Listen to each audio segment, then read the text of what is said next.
Now you can get the same uncompromising truth you've come to expect from the Final Call newspaper on all your connected devices. Subscribe to the Final Call Digital Edition today. Go to subscribe.finalcalldigital.com.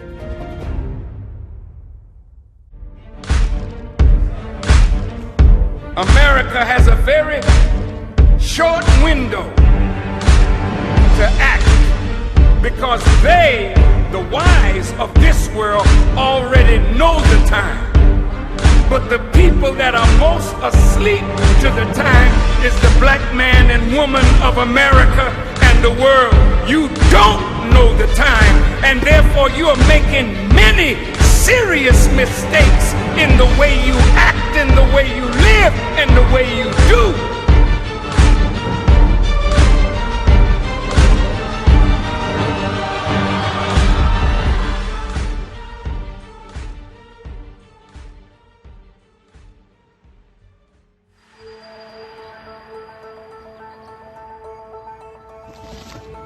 Do you know someone who has never fully recovered from a serious loss in life? Or a traumatic experience? And in your own day-to-day life, do you sometimes experience self-doubts, negative thoughts, unreasonable fears, upsets, or irrational behavior? The painful experiences of our past clearly have an effect upon our present behavior. But to what degree and why? What causes the mind to depart from rational thought or behavior? That is the subject of Dianetics. Every moment of your life, your mind is recording everything that's happening to you. Every sight, every sound, every taste, smell, pain, emotion, touch, everything. These recordings form what is called the time track, a consecutive record of all the experiences accumulated throughout your existence. Your mind uses this information to make decisions and solve problems relating to your survival. The better its decisions, the better you survive. Most of this data is stored in your analytical mind, that part of your mind that thinks, remembers, and calculates. But some of your experiences are not recorded into those analytical memory banks. It is a discovery of Dianetics that all of your painful experiences are stored in a previously unknown part of the mind. It's called the reactive mind, and it throws those experiences back at you in an irrational attempt to get you to avoid the same painful thing from happening to you again. Here's a simple and common example. At some point, you've probably gotten sick from eating tainted food. Later in life, if you see or smell or possibly even think about that particular food again, you start to feel a little nauseous. Now, you know that logically, the mere sight or smell or thought of a food can't physically make your body ill because you haven't actually eaten it again, and yet you're experiencing the same sick feeling you had before. This is your reactive mind, making you re-experience the same perceptions it recorded in that earlier incident, in a crude attempt to protect you from what it believes is a dangerous situation. It reacts solely on a stimulus-response basis and below your awareness. The painful experiences hidden in your reactive mind are the cause of your fears, insecurities, negative thoughts, unwanted emotions, and irrational behavior. You have been accumulating these deeply buried experiences throughout your existence.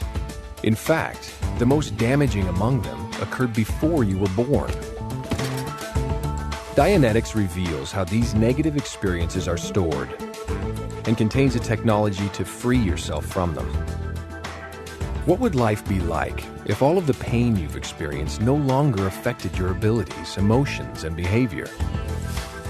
You would think and behave rationally, making the best possible decisions relating to your survival. You would be able to utilize your imagination and creativity to their fullest. You would be confident, more intelligent and productive and happier. You would be yourself, free to enjoy life and reach your full potential. In short, your mind would be clear. That is the goal of Dianetics. People achieve this state every day, and so can you.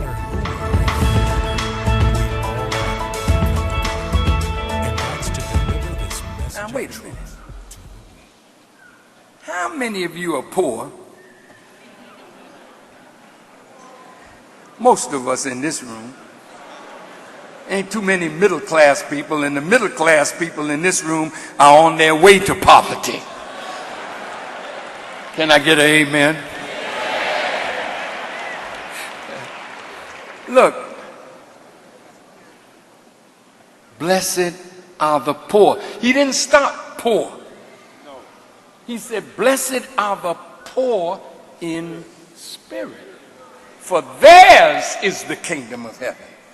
Now, spirit, as the Honorable Elijah Muhammad taught us, is the energy of life. So if you're poor in the energy of life, then like money is a medium of exchange. If you're poor in money, that means you have very little. But if you're poor in spirit, you're lacking in the energy of a living person.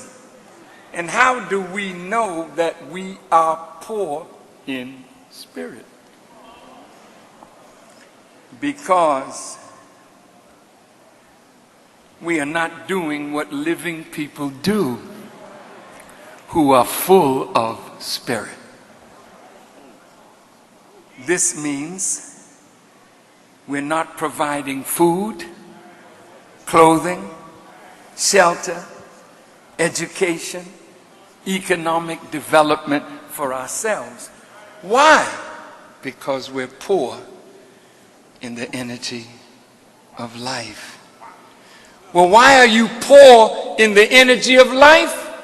My people are destroyed for the lack of knowledge. If you had the knowledge would increase your energy and your drive to do something for yourself. All right, now look. Now let's look at Jesus' Sermon on the Mount.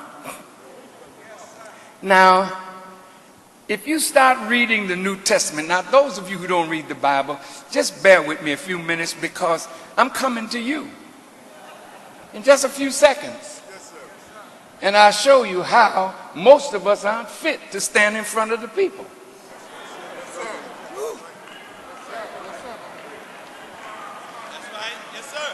Don't be angry with me, because I'm going to call out some demons today. Go ahead. And if you get emotionally upset, you know, I got something for you.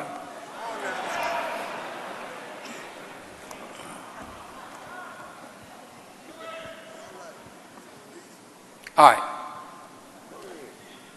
In Jesus' greatest sermon, and it's the only sermon he gave.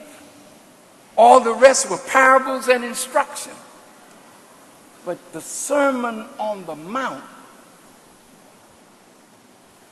was a sermon that set forth an actual state of mind that everyone that would be sent forth as a savior had to have.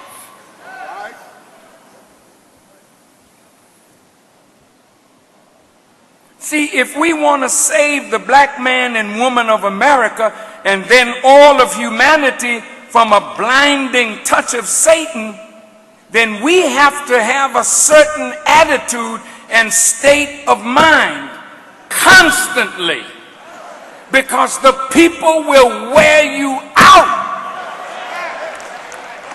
Any of us that been in front of black people? Yes, sir. You don't have to look for an enemy outside the church. We don't have to look for an enemy outside the mosque, outside the synagogue, outside the NAACP, the Urban League. I don't care what organization you got. Your trouble is in the house with you. And you don't mind going outside to that enemy, but the hardest enemy to deal with is the enemy that's in the bed with you.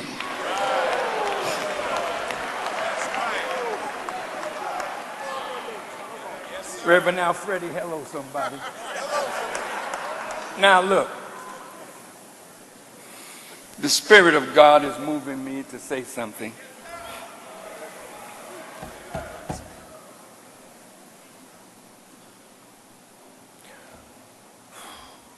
What do you think Jesus meant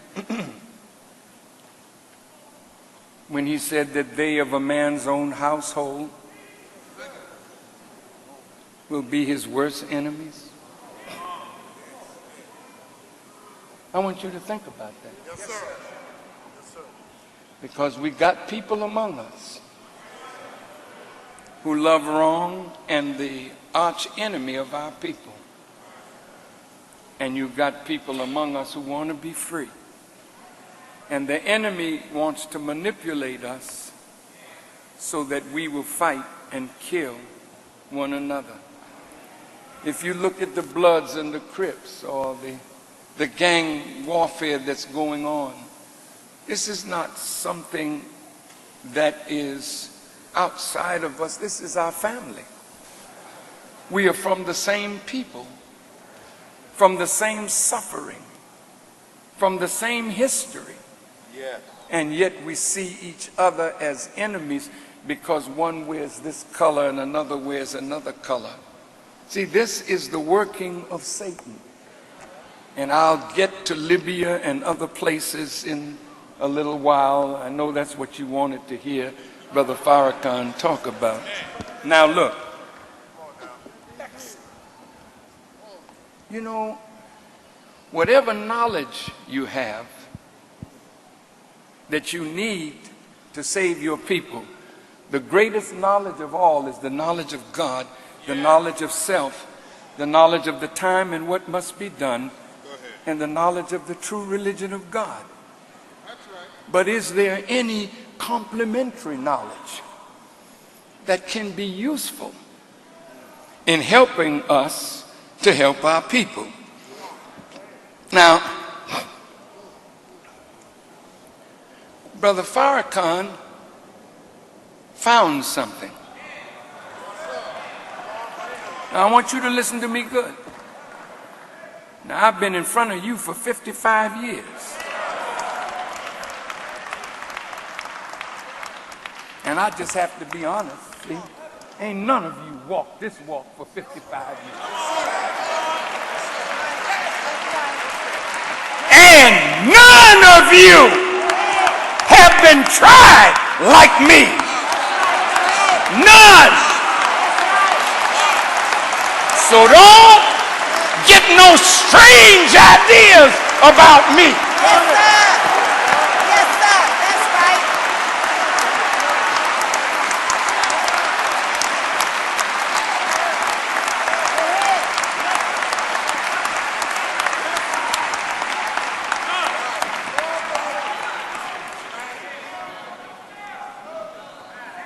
Now, I found something in the Church of Scientology where they developed a technique and a technology that is called auditing, where a person can be helped to pull things up in their minds that they may even deny presently that it exists in their lives. This auditing process helps us to find those memories and bring them up. The auditor is something like a therapist. He's not a therapist because therapists talk, auditors listen. And when they listen and not talk, they help you to come up with that which would relieve you of your own pain by bringing you back to it, causing you to face it, confront it, handle it, that you may be freed from it. Now, listen, this is a part of the lecture that I really want you to pay attention to, especially those of you who want to judge me.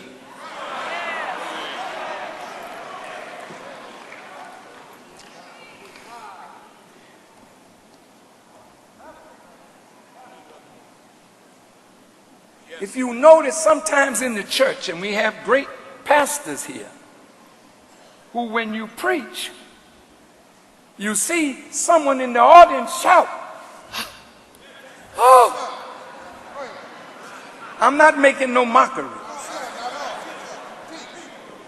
What happened?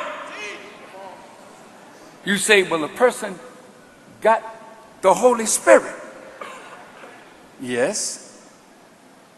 But also, the pastor touched something of existing pain in that individual, and they scream or emote because the pastor's words has touched the pain but not relieved it.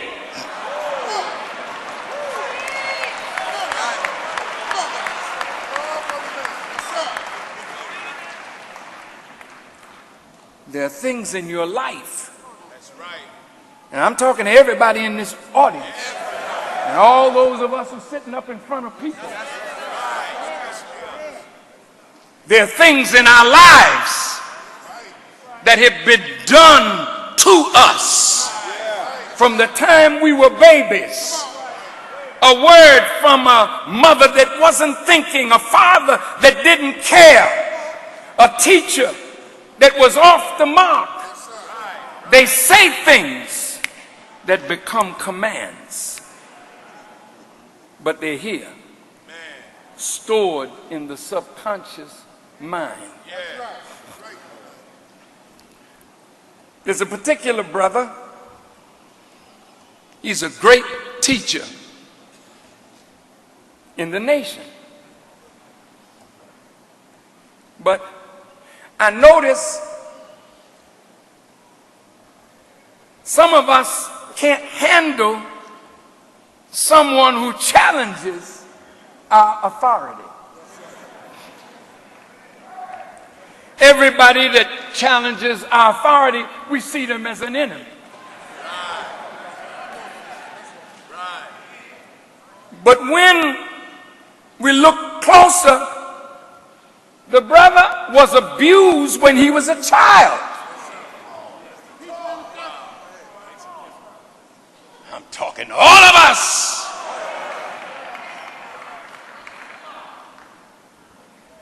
Boys and girls being abused, being raped when they were children.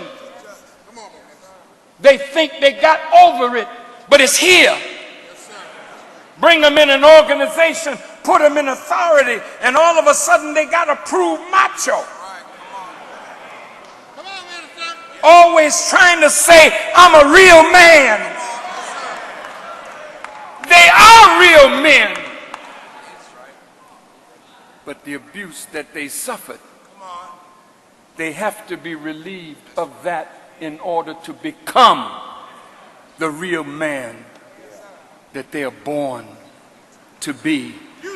Any woman in this audience who has been molested, who has been raped by a father, by an uncle, by a friend, by a relative, college don't free you. Church don't free you. It gives you an emotional escape. But to relieve you and give you a chance to live. When I learned that my brother had been abused, I started looking back at some of those in the nation who were great men, but always had to prove their manhood. And I started wondering what happened as they were growing up. What happened to them in a foster home? What happened when they're taken away from their parents? See, these are the things that we as a people suffer just a few generations coming up out of slavery. That's right. Yeah. Yes, sir. That's right. Still with us. And the pain is here Yes, sir. in the recesses of our minds. And we have a college degree, but not whole. We are the CEO of a company, but we're not whole. We're standing in the pulpit, but we're not whole. We're called senator, congressman. We're called by these big titles, but we're not whole. So I looked into something that I heard about 35 years ago by the man who was my first minister, and I was his captain in Boston, Massachusetts. I met him again when the nation fell, and I was moved to Chicago, but then he was a Scientologist, and he began telling me about auditing. I heard what he said. I liked it because I love science, and I love when we can put scientific law, physical law, and the counterbalance of spiritual law and make them harmonize. I like that. I hate, listen to me good, I hate spiritual cowards who don't want to look at things and who feel that because I have something great, I can improve what I have by finding something that will make me a better representative of what I represent.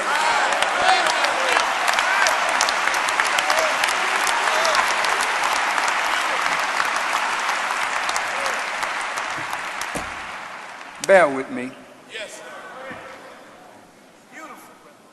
See, the Scientologists, they call this process auditing. But we who are Muslims, we who are scriptural people, we don't use the term engrams. In theology, we call it the exorcising of demons. Now we're going there today. Now look at this. Muslims, here we go. We start to pray. All Muslims say these words before they make their prayers. قُلْ أَعُوذُ بِاللَّهِ مِنَ الشَّيْطَانِ الرَّجِيمِ. I seek refuge in Allah against the accursed Satan. Ain't nobody in the room but you.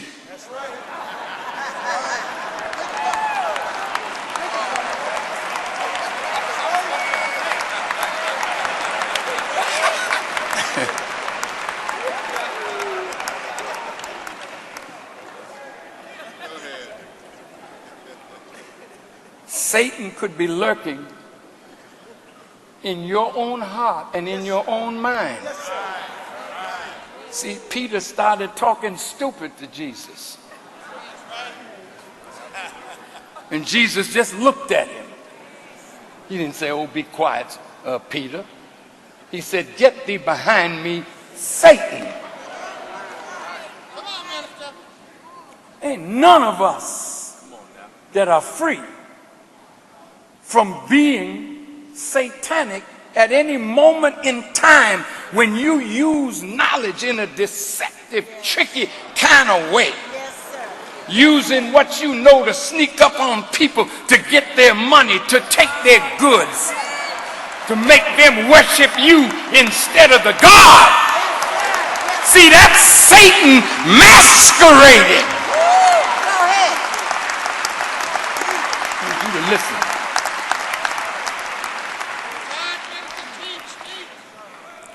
So there's something in the message of Jesus that calls these demons up and out So the person who is auditing you is helping you to bring these demons out. Well, sometimes the auditor's sending you back to yourself. Now listen to this. You read the Quran. It says in the Quran that with us all there is a recording angel. That's right. That's right. And everything we do is written in a book. Come on. That's the Quran. Do you believe it? Well, let's see.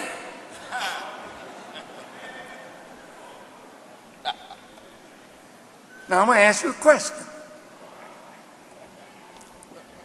If I ask you to remember the good things that you've done in life, sometimes you can't remember. Because good is so easy. It's so natural. It's like breathing. How many breaths did you take in the last minute? I don't know.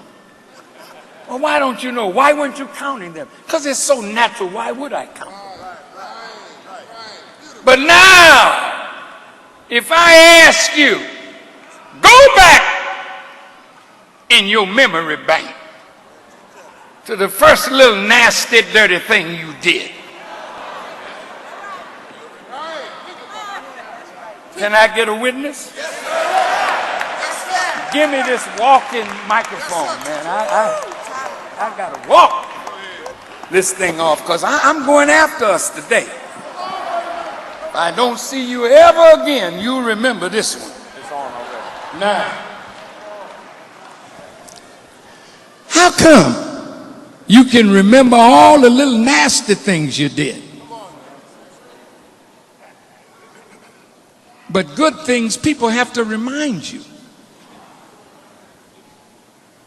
It's because you're naturally righteous. And the things that you remember are the things that are against your own righteousness. And the book that records all your deeds is your mind. And so when you're being audited, they just ask you to go back. And every one of us has a file in your head. And the auditor will take you back to a pleasure moment or a moment of pain. And your moment of pain is something that people did to you. Not so much what you did to others, but you remember that too. The point I'm making is that these demons that Jesus, now, no prophet before Jesus casted out demons that I can remember. Do you remember any of the old prophets casting out demons? They just taught the people, gave them hard law, and killed them if they disobeyed. That was enough to cast out crazy thoughts, but Jesus was deep. And as he talked to the demons, now look at this. The demon was in the woman. And this woman,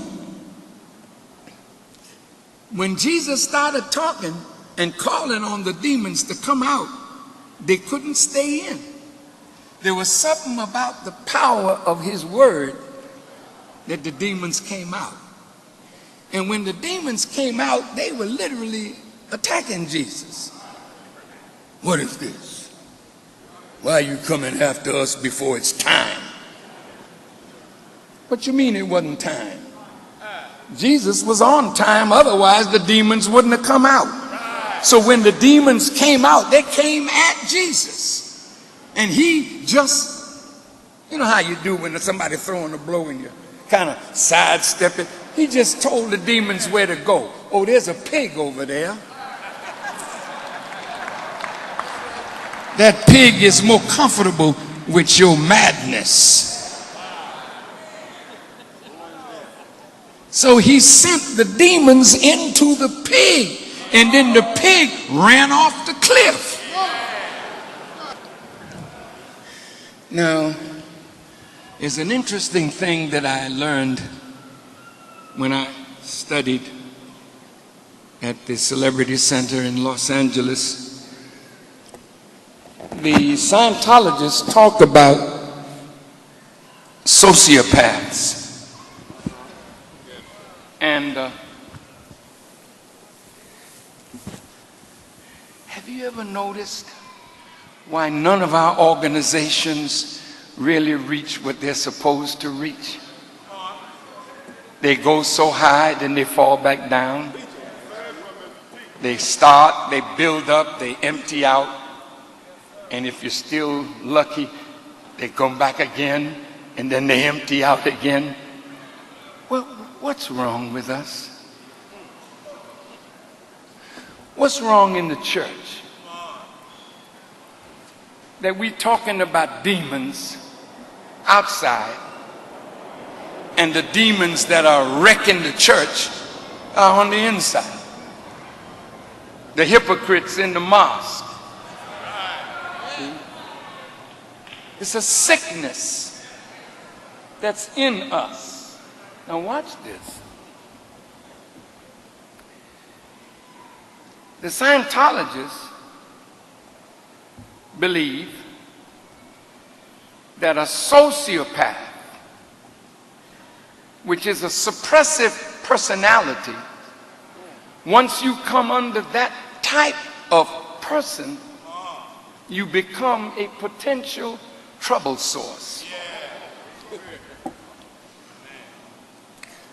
Well, they talk about the reactive mind.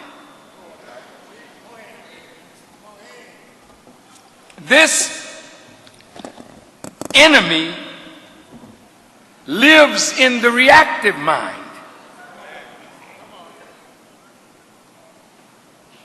And the enemy, from their reactive mind, imposes upon us their sociopathic tendencies, where now we are potential trouble sources for ourselves and others. You ask yourself, in all the years that we've been around looking at the suffering of our people, what is it about us that we can't seem to get together and agree on anything and move forward? And if we agree on something and somebody gets a big name out of the something we agree on, envy comes up and we break the organization. Have you noticed that? Well, let's go to the root of it. Because the sickness is not somewhere else. It's right here. Okay, let's look at it. Now, as a man who's studying something, I always look at it from the viewpoint of the teachings of the Honorable Elijah Muhammad. I'm not looking for no religion. I'm a Muslim. My religion is Islam. I'm not here to become a Scientologist. Prophet Muhammad said, seek knowledge, even if you have to go to far off China. Well, if I went to China to find some knowledge, I don't come back a Chinese.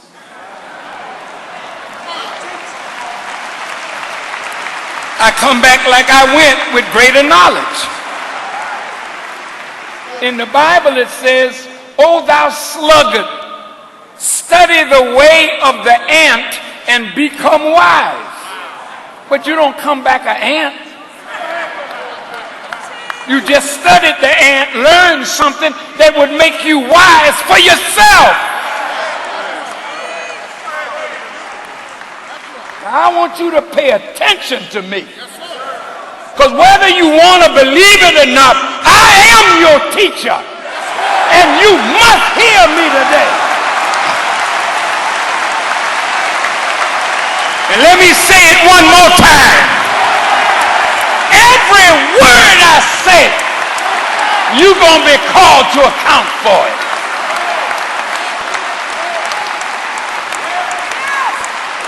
When Allah get finished with your behind, He gonna ask you a question. Did not you hear my reminder calling you?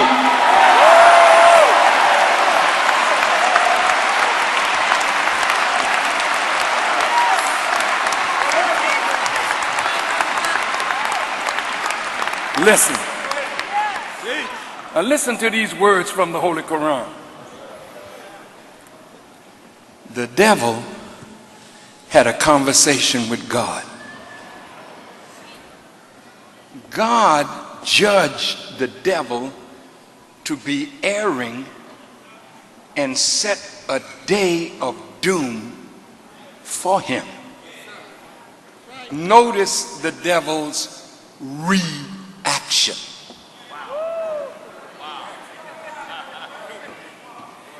And the devil said to God, because you have judged me to be erring and caused me to remain disappointed, I, devil, am going to lie in wait for them in your straight path.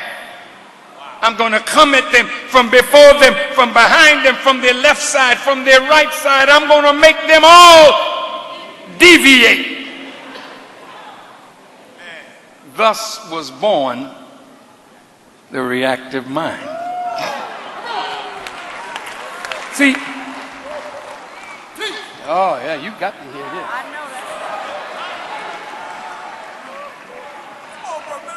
I just have to be clear. See, God raised me through the Honorable Elijah Muhammad to be your teacher.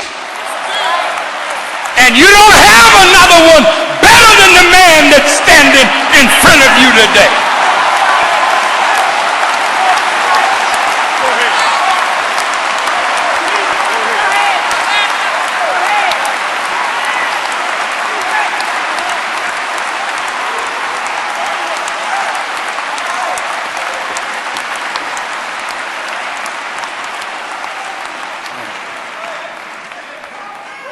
That's why when you hear all this crap going on in the world, you try to make it wherever I am to see what is he going to say about that. Well, why the hell didn't you get it from the newspaper or from the television? Why you come here?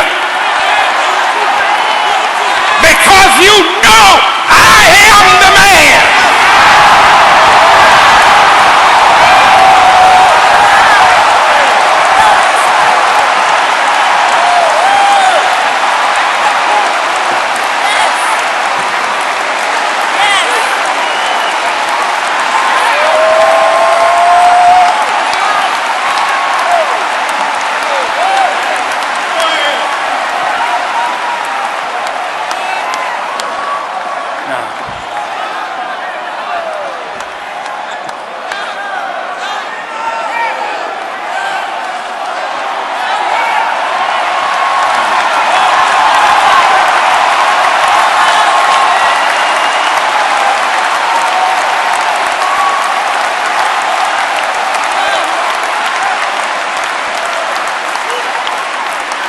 Now listen.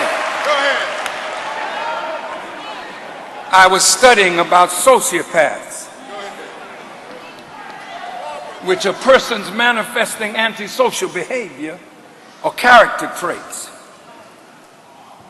Well, listen, dear Caucasian people, if you were by nature social beings, you would have manifested the qualities that produce harmony in societal relationships. But you have manifested a personality disorder that is against the laws of a genuine society. Now, I said to some of those in Scientology that were sharing their knowledge with me when we were studying sociopaths, I said, you know, we have been living under white people for at least 4,000 years since they emerged from the hills and cave sides of Europe. And I said, I'm looking at the Caucasian personality as that of a sociopath, who the Scientologists say is a dangerous person to organization. And when you find these people, you have to expel them from any organization, because a sociopath is not governed by laws that keep order in a society, nor can they be trusted among groups of people who share one common cause. For if such a person gets into leadership, that person will only be a suppressive, a cruel, exploitative, brutal personality. They may have developed some semblance of a society for their people, but what they developed for the benefit of their people never applied to us. Master Farad Muhammad said to the Honorable Elijah Muhammad, "Cast the rotten apple out quick." He didn't say try to coddle somebody that's rotten. If you leave a rotten person in your society, after a while the whole bunch will become rotten, the whole church will become rotten, the mosque will become rotten, the organization will become rotten, because you saw a rotten apple but you didn't have the courage to cast it out.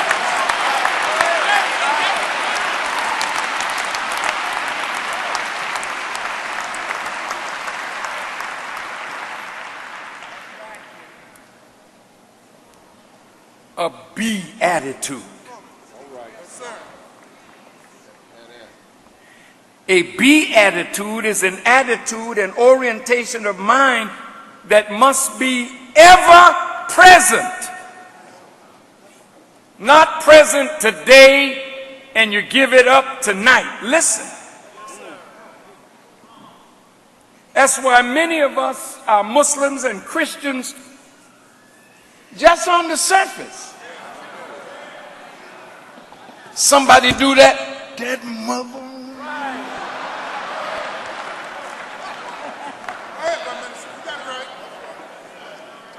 Well, I thought that was a holy person.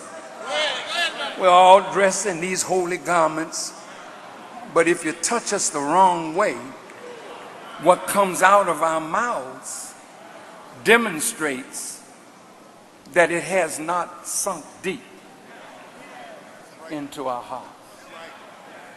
You understand what I'm saying? You don't have a be attitude.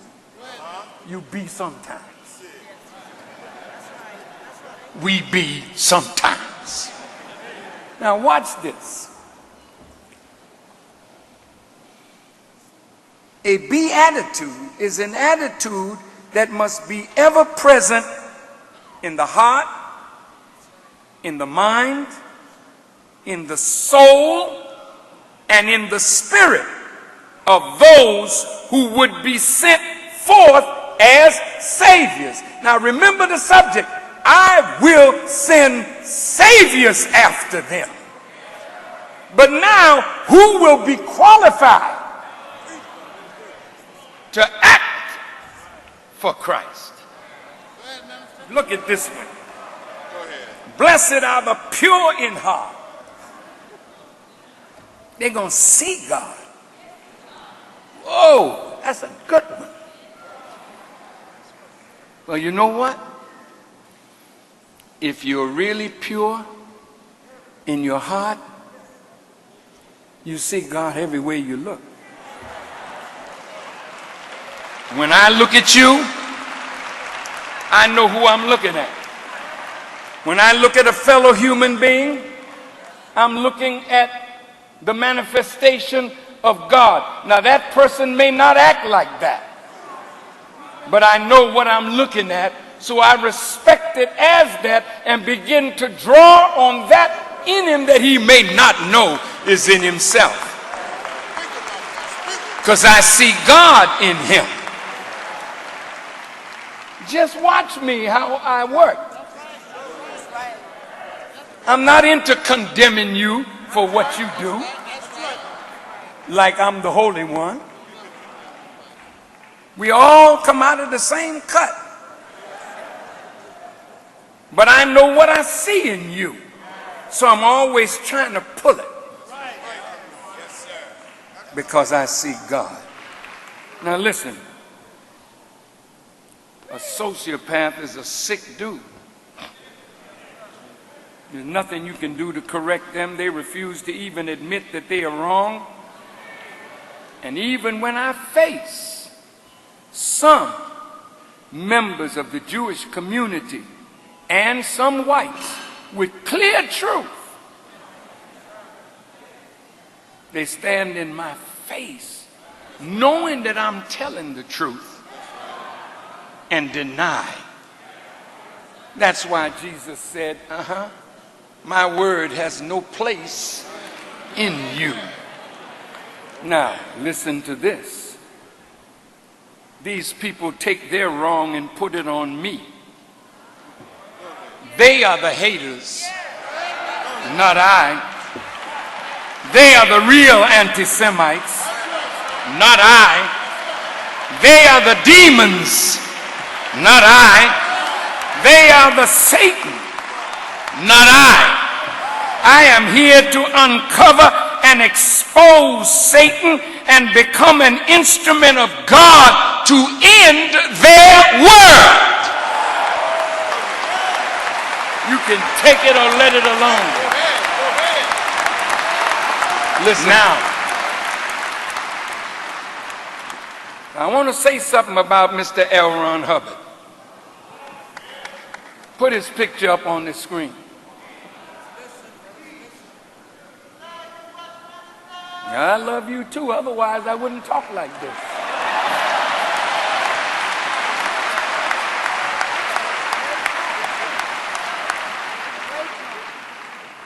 Now, Mr. L. Ron Hubbard, I must say to America, to the world of Caucasian people, that L. Ron Hubbard is so exceedingly valuable to every Caucasian person on this earth.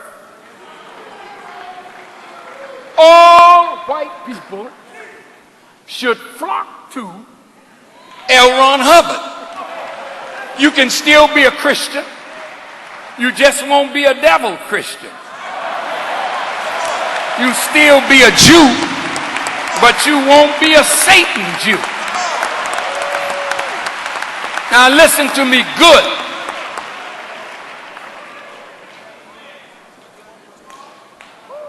L. Ron Hubbard's effort was and is to civilize white people and make them better human beings and take away from them their reactive mind.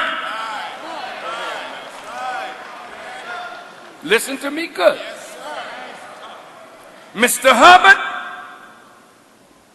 recognized that his people have to be civilized.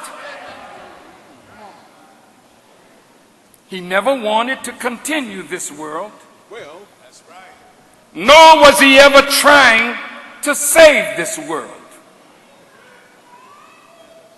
He was trying to prepare a people to build a brand new world and a brand new civilization. That's why I don't have any problem quoting him, because he was not of this. He was for bringing in something new and better, and maybe that's why he's hated. Maybe he's hated because he did not want to extend this world. In fact, he said, quote, Dianetics is not interested in saving the world. It is interested only in preventing the world from being saved. One more time would be fatal. Now wait, Christians. I know what you think. John 3:16. Oh, I'm on the page with you today.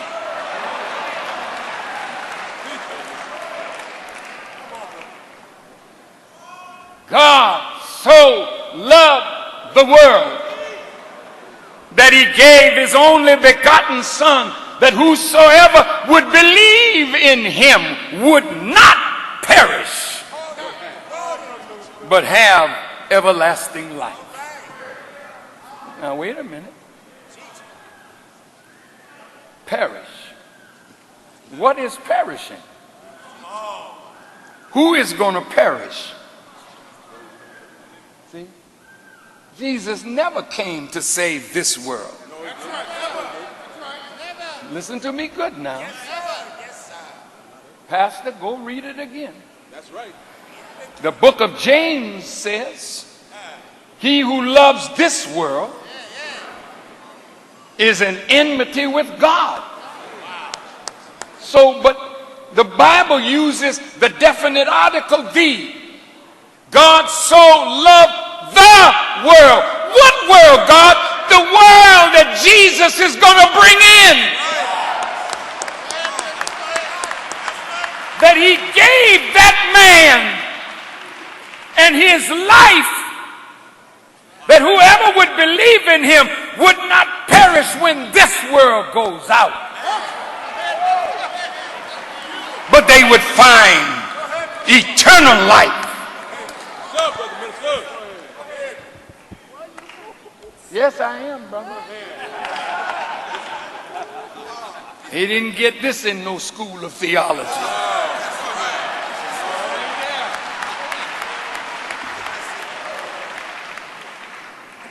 Now look, I respect L. Ron Hubbard, and I honor that man for trying to make white people better than they are, and the white people that are under his teachings are better than those that we have met in our sojourn in America with these evil, arrogant, racist minds that we have come in contact with. If they stay under L. Ron Hubbard, he will free them of the mind that Yaqub gave them. Wait. Guess what? They have improved the black people who study with him. But listen, the blacks who study with Scientology are not yet what God desires to make them into. That indeed has to come from us. Now look, what is God trying to make them into? He's trying to make us into what we were in the beginning. Ye are all God's children of the Most High. Greetings, dear listeners. We have been blessed by Almighty God Allah over the 90 years of our work in the Nation of Islam and lifting our people up from the miserable condition in which we find ourselves.